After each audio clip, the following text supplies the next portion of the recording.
وعد الله المؤمنين والمؤمنات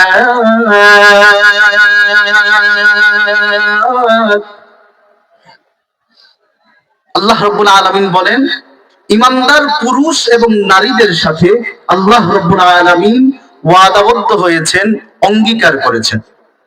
কিসের? আল্লাহ বলেন وعد الله المؤمنين والمؤمنات جنات